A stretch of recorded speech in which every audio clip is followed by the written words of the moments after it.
You asked for this. You pushed me. Here you go. Buckle up. Get ready. Yep. The horror. You asked for this. Yep. The horror. Kayla. Don't cry now.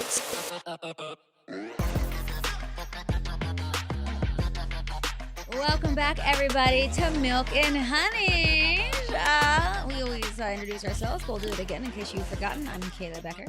And I'm Vanessa Curry. Yes, and we ended last week's episode talking about like urinating in places, but also teasing that we were going to talk a little bit about like toxic traits and emotional baggage, things that we all have, whether we want to admit it or not. But we can still be a good time at brunch, though. Yeah. So yeah, we're going to talk about like personality flaws that we rebranded and called them boundaries. Boundaries, right? We're all trying to learn to have boundaries. Like Yep. I told y'all last week, I did start therapy, so I'm still trying. Like it's all about growth, Yes. right?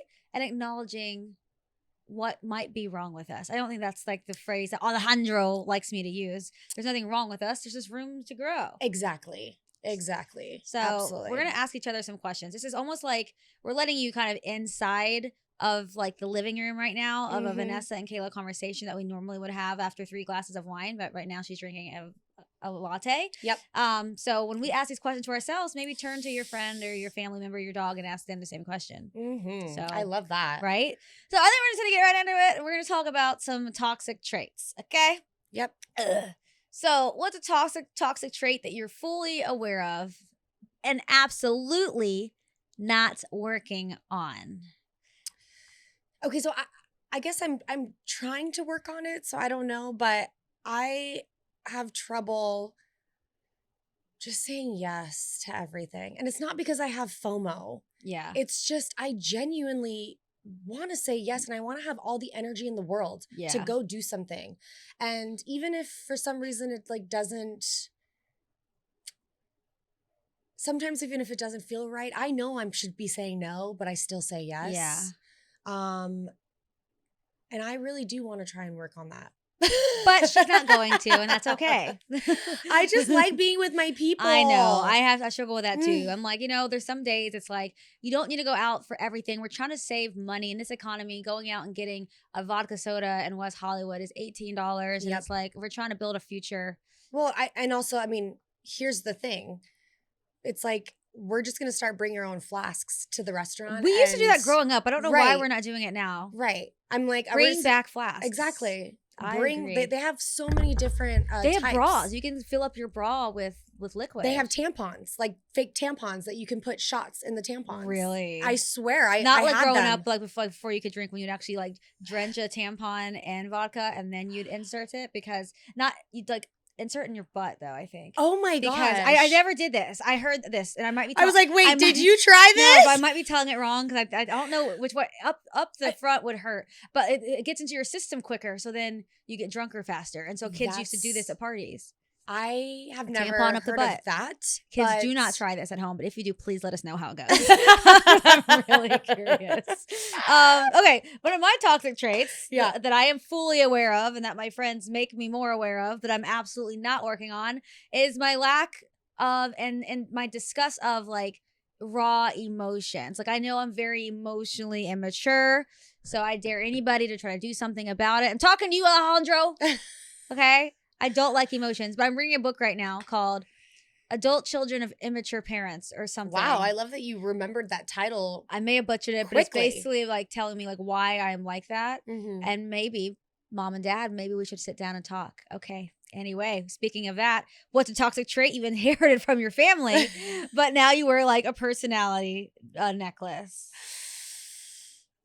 Oh. Want me to go first? Yeah. So speaking of my family, I have this ability to disappear from people's lives and never go back. Like I think it's because like, for those who don't know, I was raised in a foster home. So at 9 years old, getting ripped away from one family and thrown into another, I got really accustomed to knowing how to like say goodbye and like shut off the emotions behind it. So there's been plenty of people in my life, family and friends included. If we get to that point where it's like, you do not serve me anymore in my mental health, I will cut you off and I don't even think about you again. I can just like pluck you out from my Which is great for your own mental health, but not so much for theirs, probably. And it's a really bad habit I should try to like work through, but it's easier to forget than to deal with it. I think something that I've taken from my family, specifically, like, honestly, like my mom, where she is friends with everyone. She really is. And there's groups sometimes that don't get along with somebody else, even till this day, like adults, like things like that. And I think people hate on her sometimes secretly, like they don't let her know because my mom's so amazing and like everyone loves her. Gosh. Duh. But it is something where some people I'm sure would say, "Oh, you see everyone's side, so you don't even have your own side. Like you don't even know what you're talking about." And it's like I do that too. I really genuinely try to see both sides. I try to talk to people about a situation rather than just like cutting them off. Yeah. I want to know. I want to be able to cut you off because it's my choice, because I've heard and seen all the cards lay it out on the table. So it is something where I think people are like, oh, well, you just like everybody and da-da-da-da. Do you believe in that phrase, a friend to all is a friend to none? Yeah. So I think that's could one. be it too. Well, I don't think that's what you do either. I watch this firsthand, even with people that, we know. You do try to see everyone's side and give everyone the opportunity to, show their true colors and how they feel. But then, just say their side of the story. And here's the thing: someone in my friend group could tell me their side of the story, and I could still not agree with it. I'm not gonna come at you aggressively about it, but I will say, like this is a concern, and I want to hear you out because obviously the people in my life I love. I don't just have random people in my circle, not anymore. You know, so got rid of those. Everyone in there is important. Good. Whew, well, that was our toxic trait. Whoa, I feel like we need a shot. Like, I know. Why? This should have been. We should have. Yeah, we should have. But no, this is a toxic trait is that we drink to suppress our feelings. So we're not doing that. It's gross. No. Where is the flask? We need the flask. Okay, I don't talk about like unhinged life plans because I don't know, but life has thrown me for an absolute like fucking curveball this last year. Do you think? I mean, and also we need to give ourselves credit. For us at this point in our life, we've done a lot of really cool stuff and like we made it really far. Where do you think you'd actually be right now if you were like, are you where you thought you would be? Los Angeles, West Hollywood? Some parts I feel like I am, but I feel like there's so much more for me to do. And yeah, I mean the last with the strike and the actors strike and the fires this year, that was this year, and just let's not forget it's that, June. There's just been a lot going on in the last, I feel like 2.5 years. I've been in this, I feel like I'm in like a tumbler of different emotion and trying to get, and sometimes my foot comes out, but then it goes back. So no, I wouldn't say that I am where I think I thought I'd be a little bit further in my career.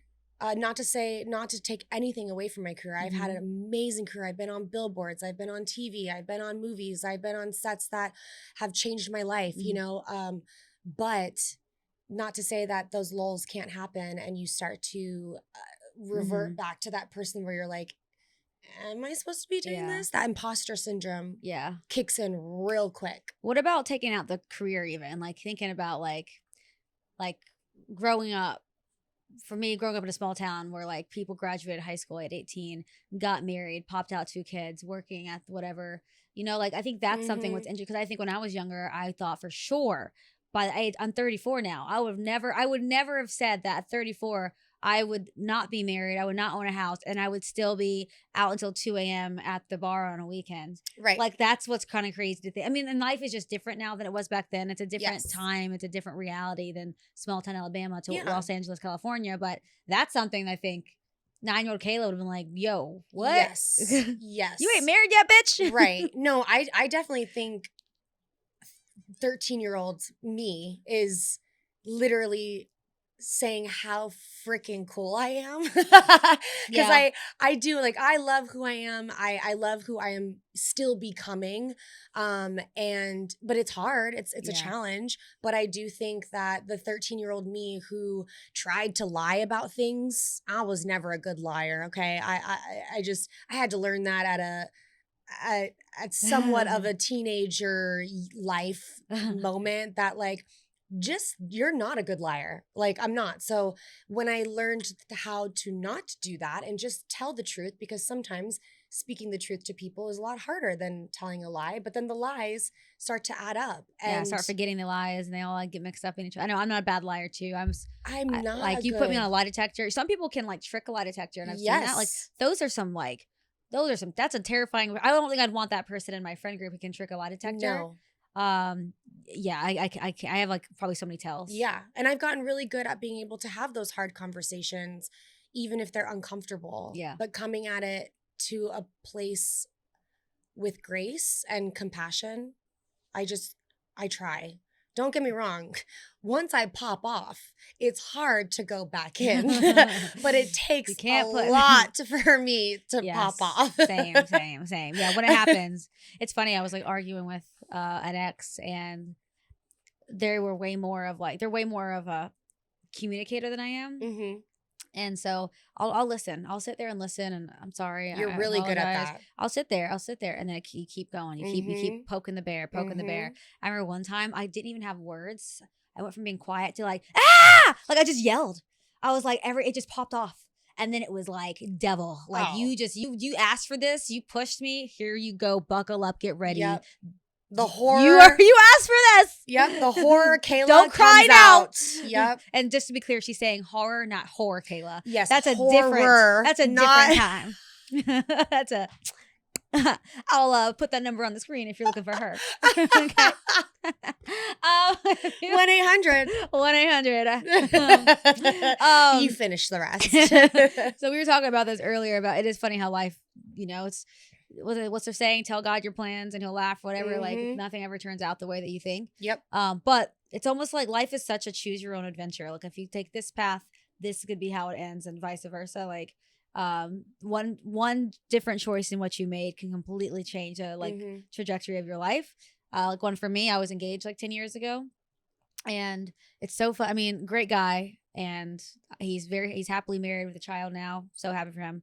But I'm like, what if I had actually gone through with this engagement, living in the desert? I'd probably be barefoot and pregnant. Probably wouldn't be working. Definitely met you, had this podcast. Like, it's just so funny to think how one different choice in our lives can just deter the entire plan. Absolutely. I think about sometimes I had an ex and I could have an 18-year-old child right now, but it didn't happen that way. And I am forever grateful. Like, obviously I know I would have been a great mom and I would have figured it out. And I know I would have had the help that I needed and the support. But I can't imagine till this day if that would have went the path. Yeah. And still had that person in my life. Yeah. Oh my God. It honestly makes me sick to my stomach. Yeah. Like, thank goodness it didn't happen that way. You know what I mean? And so that is something where, we probably wouldn't be here right now and trying to make this dream happen, because now my life doesn't matter. It's this person's life. Yep. And that's the type of mom I will be one day when I have a child. Like, okay, not that my life is over. It's never over, but now this thing you can focus on this because you've done the things that you've wanted to do. And then you're not going to resent this thing. Yes.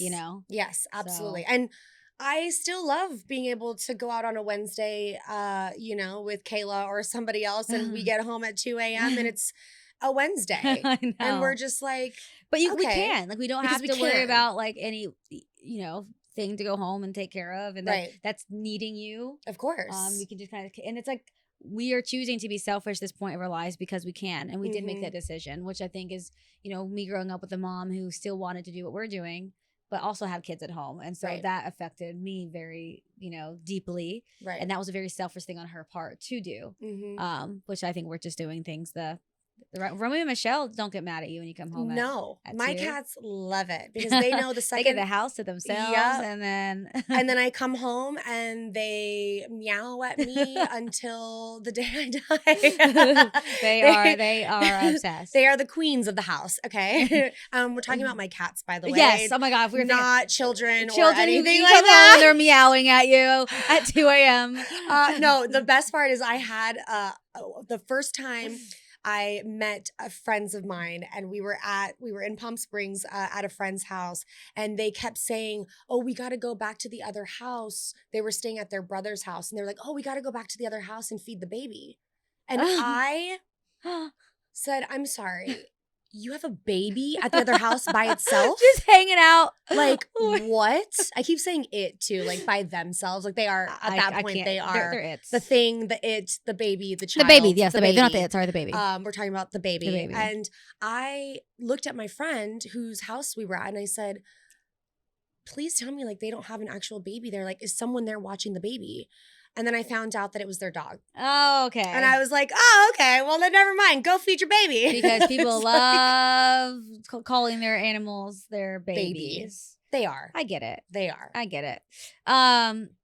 We, I think, are very fortunate to live where we do and how we do, even though we have obviously our rough times. It's hard for me, at least, to be grateful and to step back and be like, well, look at all I have. But in those stressful moments, I know we all tend to like daydream and fantasize about like, if I wasn't in this life, like what would I do? Like, what's some random, peaceful, boring life that I would choose over this? And I do fantasize about it often. I think about taking like the little bit that's left in my savings, selling all my overly priced furniture and nice car, and moving to like Hawaii and serving poke bowls all day to customers, and then going skinny dipping at night with my new Samoan friends, and then like actually being able to say hang 10 and then actually feel like it makes sense because I'm now Hawaiian as well. And I had just having no stress at all. And I hate coconuts now, but I would learn to love coconuts. And like I have this whole plan. It just sounds like it'd be like an amazing alternative, an alt. Yeah, no, I mean, I would love to sell coconuts somewhere. I've said that sometimes. I'm like, I would love just to have, some of my friends have talked about it too. We're like, wouldn't it be great to just have a bunch of land in the forest? Attached somehow would be an ocean also, like nearby. Forest, so we have both, best of both worlds. Love it. And we all just have houses within like a couple miles of one another. So, you know, when I need some sugar, I just hop, skip, and a jump over to Kayla's house. And I'm like, hey, girl. I hope you like stevia. Can I? Okay, never mind. I wouldn't be going to her house then. I'd be going to somebody else's house. I almost threw up in my mouth. I hate stevia. Really? It tastes like straight up chemicals to me. It's so gross. It's cancer in a packet. Yep, sure is. Nom, nom, there nom, it nom, is. nom, nom. But yeah, I just think that, and we would barter with each other mostly. Not so with are we away from like any type of civilization in this? Or we have to? There's no like Uber Eats bringing us anything.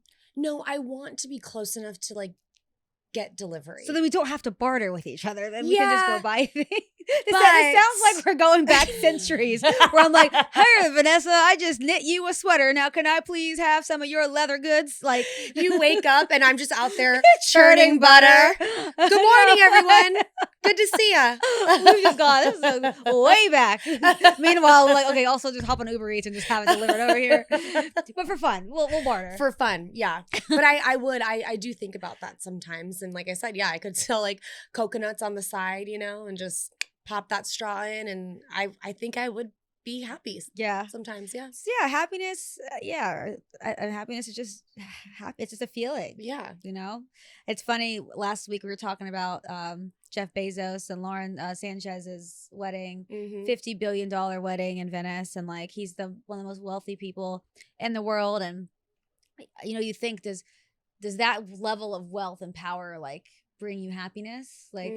Or does something as simple as popping open a coconut and sitting by the beach with not like a care in the world bring you happiness? And I guess it's all dependent on what it is that you want in life. But yeah, I mean, I would want the 50 billion in my account.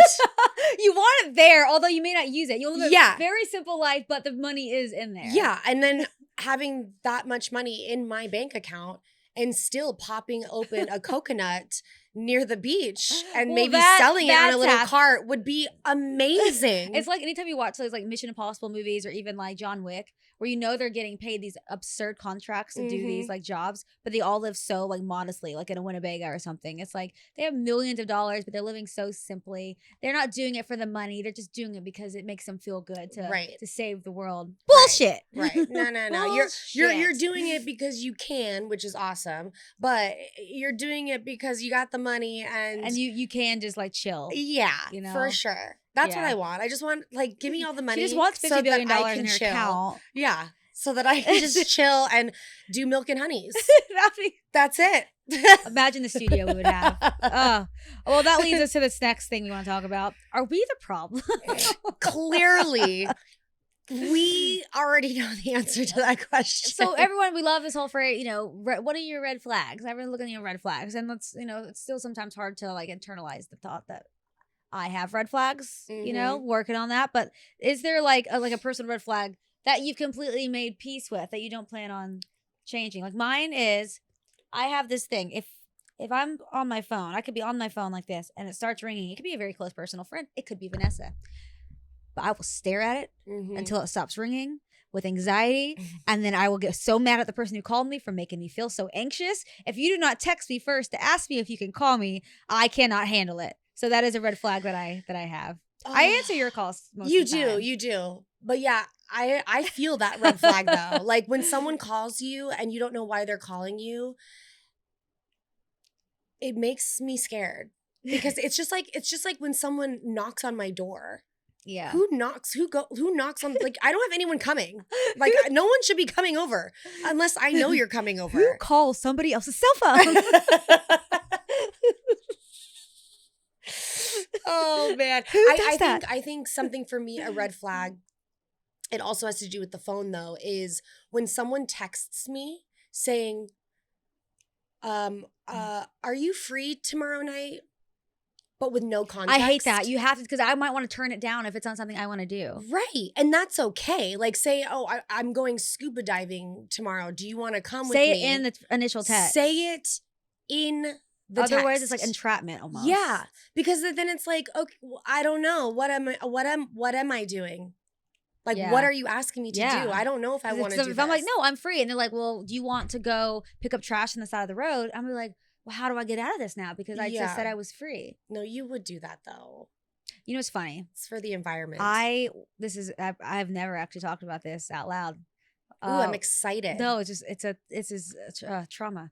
So when I was younger, and we used to get, one of the punishments that we had growing up if we are in trouble is our parents would make us get a trash bag and some gloves and go walk up and down the busy street where all of our friends would be and pick up trash for the day.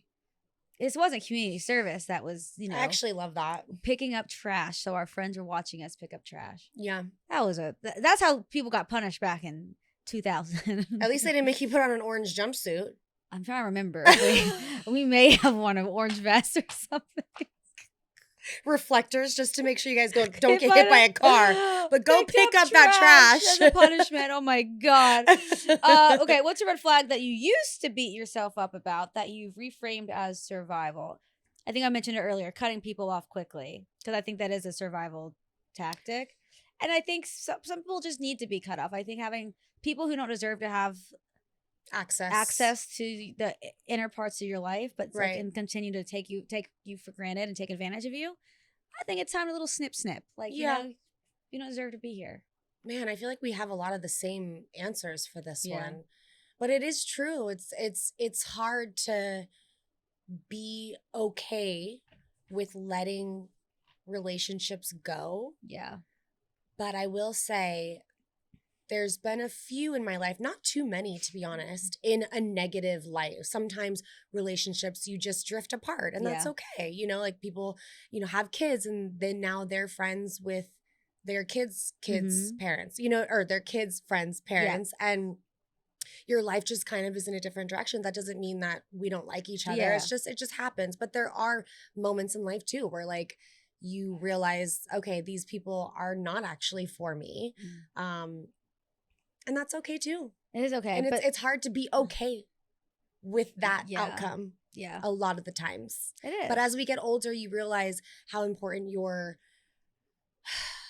soul is. Mm-hmm. And it's easier to make that move. Yeah. So easy.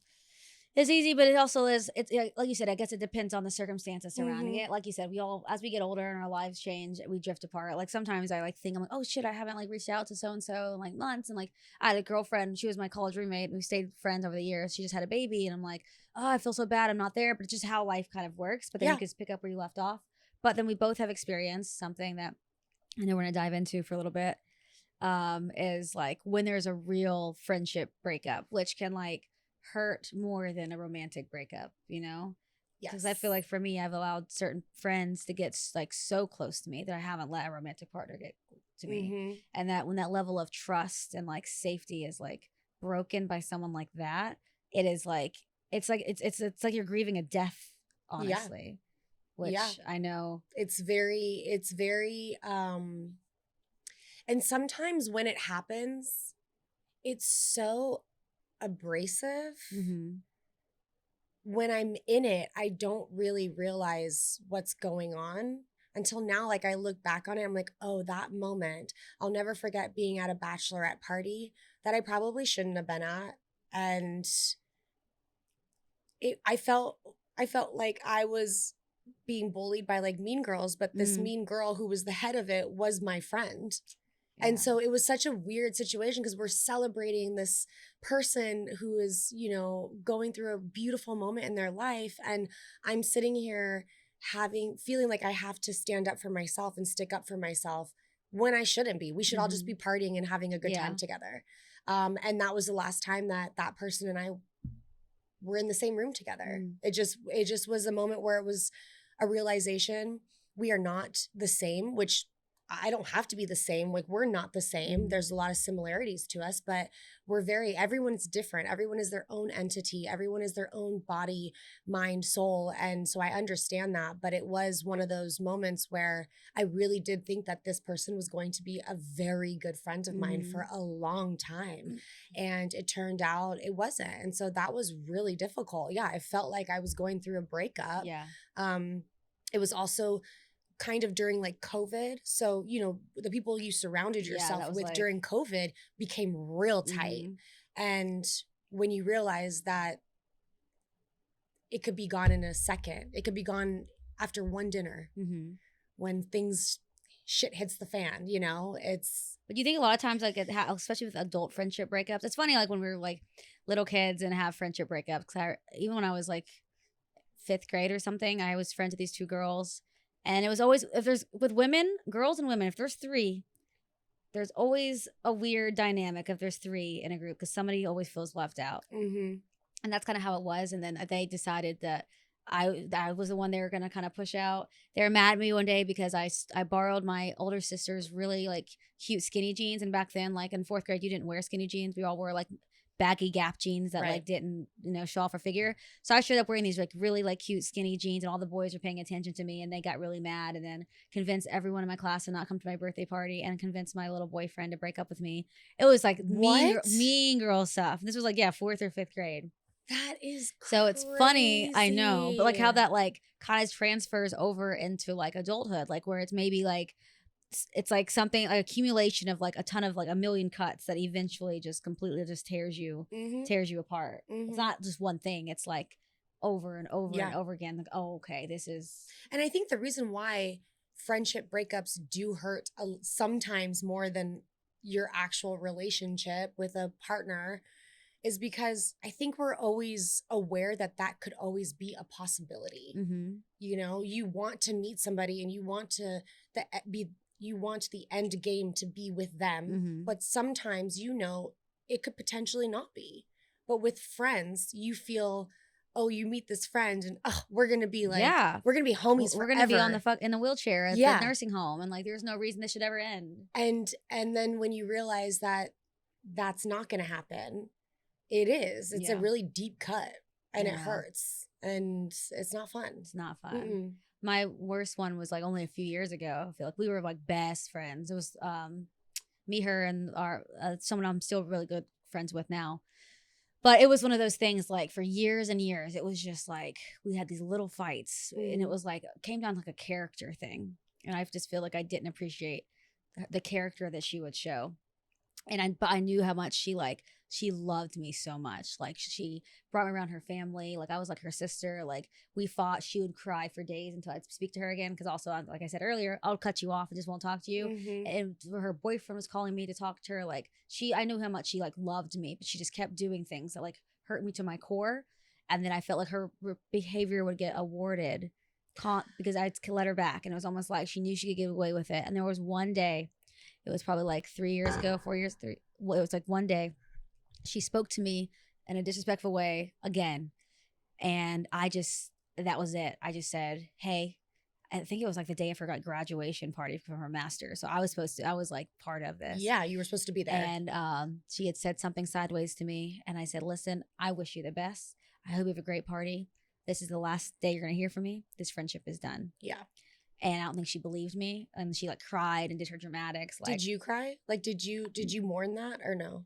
I know you're not a crier. I mean, she's not a crier, people. Okay, but I need to know. I never cried about it. I did months and months later. I sat with it and I got really sad because I think something happened. I missed her, but I knew the relationship, like I couldn't go back to it because it was just so toxic for me. Yep. But that was probably harder of a breakup than I had with like even my ex-fiance. Right. Because I did think she was going to be a part of my life to the very end. And it's heartbreaking, but it's like, we all have to understand friendships. Some friendships aren't meant to last a lifetime, and you have to have your boundaries up, even with same-sex friendships. You know, like it's not like two girlfriends. Like, oh, it's different than a boy and a girl dating or anyone dating. No, you still have to put those same boundaries up as you would in a romantic partnership. Absolutely, and that's hard. Boundaries are hard because it's uncomfortable, and sometimes, like I said, you have to have those uncomfortable situations. You have to have those uncomfortable conversations, and to be honest with yourself.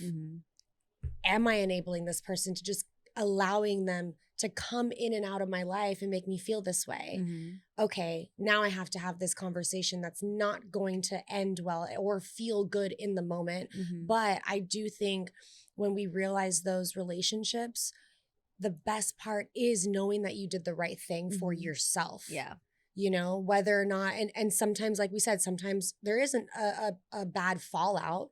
It just paths, there's a fork in the road and people go to different paths, and that's okay. But a lot of times, those toxic ones are the ones that we get comfortable with because as human beings, I think that we enjoy toxicity sometimes because it is comfortable.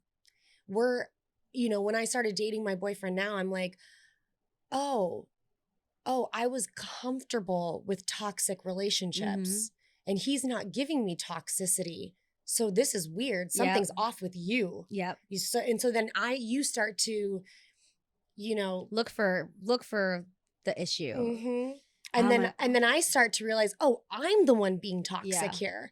And then I have to shift. And that is what happened in this, my relationship that I'm in now. Like I realized, oh, wow, okay, I'm comfortable talking down or fighting with somebody or always yelling or going out and drinking with your partner and always ending up in a fight. Like that's what I was used to, and that's not it. No. It's not. Life doesn't have to be that way. It doesn't have to be hard. We don't have to make it harder than it already is. I know that book I'm reading, The Adult Children of Emotionally Immature Parents. There was a whole part in that because I think my parents were very emotionally immature. There was like there was just no emotional maturity growing up. And so that is something that I'm so used to. It's just not like addressing my feelings or addressing like, any real issues. And so when it comes to dating, it's like, what do I find comfort in? That I find comfort in like the avoidance and the dismissiveness. And then when I meet somebody who is emotionally mature and knows how to communicate, I'm like alert, like bad.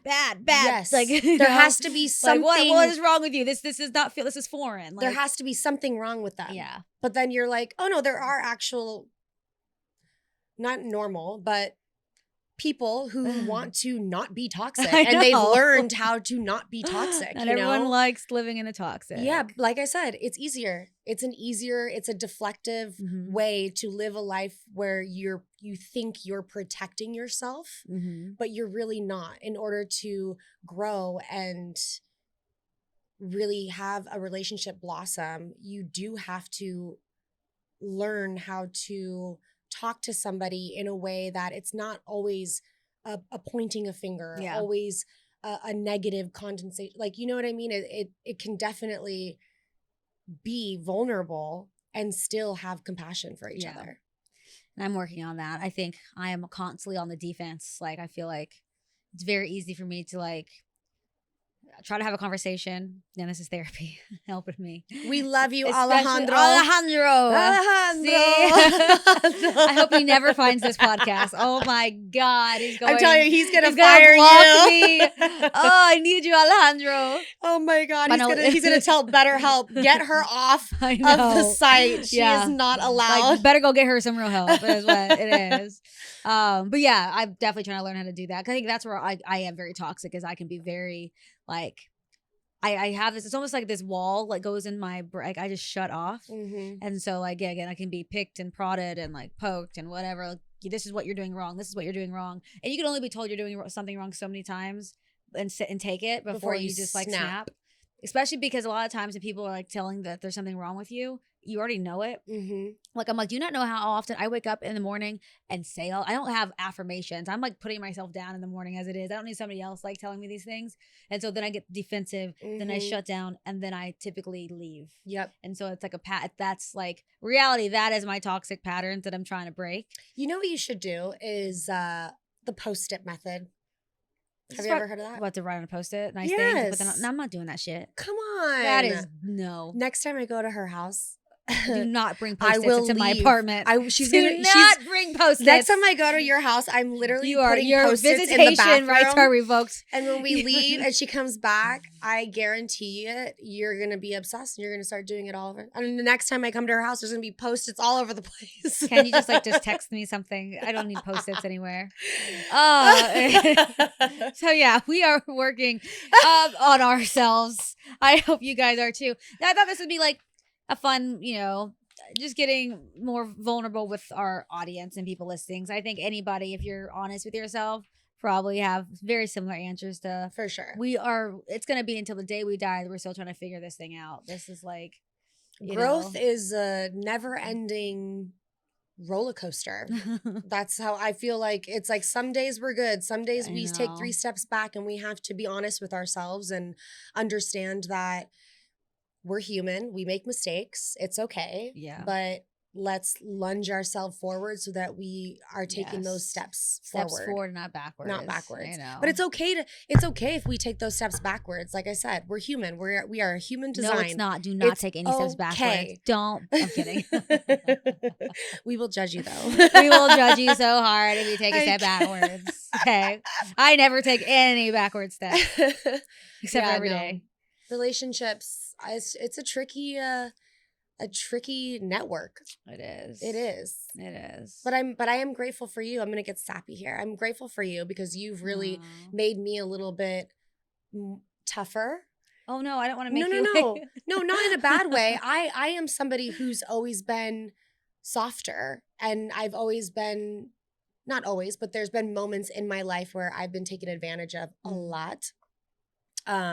In friendships, relationships, family ships, and you've really embraced that of me because you know that about me, but you are that person that's like very strong and confident and very quick with your words, and somehow even if something is not funny, you know how to bring that humor in, and you've taught me that. So thank you. Oh my God. Because I do appreciate that. And I know that I am making her more spiritual and emotional. You are making me feel like I am taking more time to like look at the positive things. Like one thing Alejandro did, he showed me this water bottle and there was like this much water in it. I'm like, this is so cliche. He's like, what do you see here? I said, you're almost out of water.